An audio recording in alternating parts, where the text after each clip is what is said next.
suis Eli Kassonga Bafoulé. On m'appelle généralement Eli Salomon. Eli Kassonga Bafoulé est artiste visuel. Je suis BDiste, cartooniste, storyboarder, je suis réalisateur. Je suis également chanteur gospel. Là, je me présente comme dessinateur. Le dessin c'est une composition des lignes et des traces qui fait la représentation d'un objet, d'un personnage et de quelque chose que l'on peut reconnaître. Comment j'ai appris à dessiner? Je n'ai pas une réponse exacte de comment j'ai appris. Je dirais que je suis né dessinateur. Alors pour quelqu'un qui est né dessinateur, il ne sait pas vous dire comment il a appris. Dès que j'ai appris à dessiner, j'ai appris ça de la nature. Alors tout ce qui existe m'a appris à dessiner. Pour le dessin, j'ai plusieurs techniques. Je dois dire, il est vrai que ça fera 2 ans maintenant que j'ai beaucoup travaillé sur la palette graphique. Mais en termes de technique, être dessinateur, la technique spéciale pour un dessinateur n'existe pas. Alors, parce que dessinateur, c'est comme un joueur. Tu es appelé à jouer en Europe, en Afrique, en Asie, tu restes joueur. Alors c'est comme ça, donc je dessine sur papier, je dessine sur mur, je dessine sur planche, je dessine avec la palette graphique, voilà. Pour que cette réponse soit soit mieux comprise, je vais donner un exemple. Un conducteur d'un véhicule automatique, un conducteur d'un véhicule manuel. Vous voyez. Alors je prendrai le dessin type traditionnel comme des véhicules manuels et la palette graphique comme les véhicules automatiques. Vous voyez, la technologie nous apporte beaucoup d'innovations dans tous les domaines. Alors les arts n'est pas épargné. Les arts bénéficient entre autres de la palette graphique. Quand la technologie apporte quelque chose, la chose vient apporte des facilités aux techniciens du domaine. Donc c'est comme ça. La différence entre dessinateurs avec la palette graphique ou des types traditionnels, les autres types anciennes, c'est au niveau de la facilité que tu as avec la palette graphique. Vous avez vu tout à l'heure avec les dessins techniques fusain sur papier, bien que j'ai utilisé des braises, c'est difficile de faire marche arrière, genre pour gommer. Quand tu as déjà posé la trace reste. Même quand tu vas gommer, il y aura quand même le petit truc visible qui restera. Mais avec la palette graphique, quand tu fais une ligne et que la ligne est mal partie, tu peux faire CTRL-Z et la ligne disparaît. Vous voyez. Donc avec la palette graphique, c'est plus simple. Avec les autres types, c'est un peu difficile. Mais si tu n'es pas dessinateur, même avec la facilité de la palette graphique, tu ne feras rien. La motivation ne vient pas de moi, la motivation vient de la clientèle. Depuis quelques années maintenant, les gens aiment beaucoup plus les dessins faits avec la palette graphique. Alors quand les clients viennent éventuellement chez moi, je propose les techniques. Huile sur toile, acrylique sur toile, crayon, pastel, palette graphique. Alors chaque technique a son prix, vous voyez. Et c'est les clients qui te disent, bon, moi, je veux la palette graphique. Donc, moi, mes services, c'est comme dans un restaurant. Vous avez les menus, vous avez plusieurs plats. Et les plats que les clients choisissent le plus, c'est ce que je prépare. Avec la palette graphique, c'est comme tu es des Z et tu rentres vers le A. Mais avec le type normal, et si tu vas avoir un dessin fichier soft, c'est comme si tu quittais de A, tu vas vers le Z. Ça veut dire, pour avoir un dessin dessiné sur papier dans l'ordinateur, il faut finir les dessins, tu scannes. Mais avec la palette graphique, c'est comme si on t'a scanné un papier vierge et tu dessines directement sur le papier.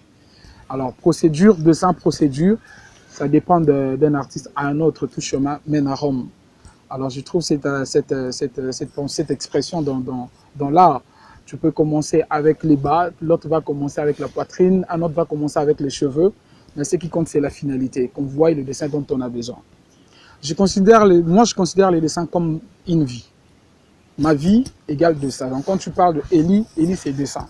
Quand tu parles de Eli, Eli c'est artiste. Donc, je ne suis pas un humain sans être artiste. Ça, c'est mon cas. Alors, les difficultés, c'est d'abord, on ne sait pas accepter ce que nous faisons à sa juste valeur. Deuxième difficulté, c'est la plupart des clients ne s'imaginent pas combien de temps une œuvre d'art a besoin de prendre pour qu'elle soit bien réalisée. On a du mal, les clients vous viennent, c'est toujours avec des pressions, des urgences. J'ai besoin d'un portrait après 2 jours, après 3 jours. Pendant ces temps, tu as d'autres choses à faire, mais parce que tu dois les satisfaire pour que ton nom ne soit pas... les gens n'attendent pas ton nom de façon négative. Tu te plies, tu fléchis.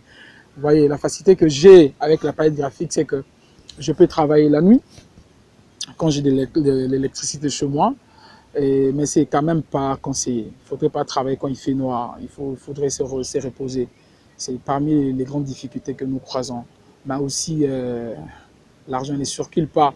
Nos clients ne nous payent pas comme il se doit. Dans ma vision, je voudrais que les gens comprennent que chaque génération s'amène avec d'autres mœurs.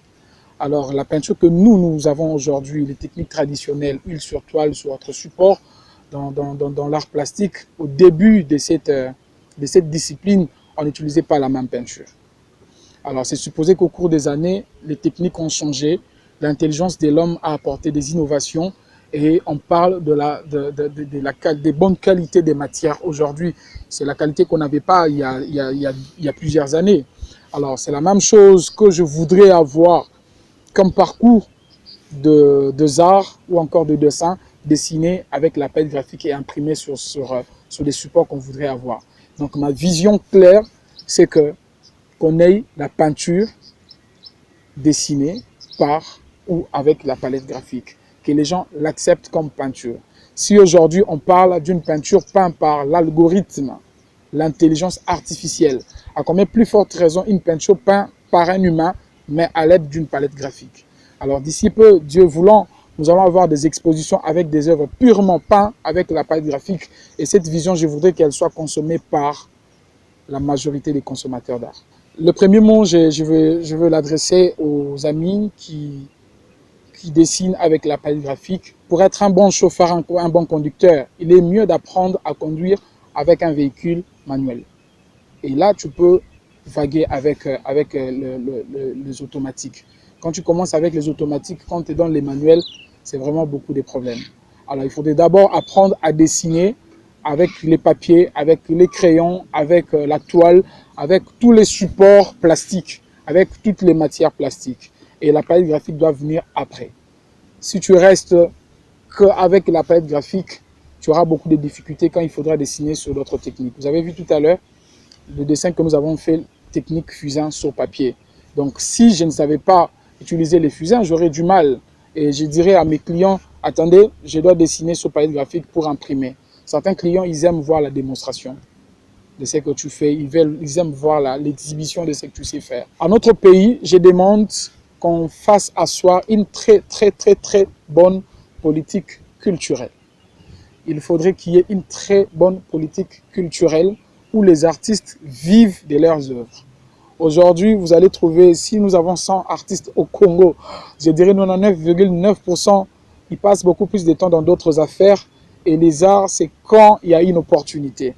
Pourtant, l'artiste doit vivre de son œuvre, l'artiste doit vivre de sa passion, l'artiste doit vivre de ses talents, et l'artiste doit passer toute sa vie à créer et à travailler que dans l'art. S'il faudrait vaguer à autre chose, ça doit être des choses auxiliaires où on voudrait bien faire parce qu'on a le plaisir de les faire. Aujourd'hui, les artistes sont des commerçants dans les agroalimentaires, ils sont même des gens de cabines, des cambistes, parce qu'ils n'ont pas le choix. La politique culturelle de notre pays n'est pas assise. Il faudrait que les artistes bénéficient de leurs œuvres. Il faudrait que les artistes se sentent protégés par l'État congolais.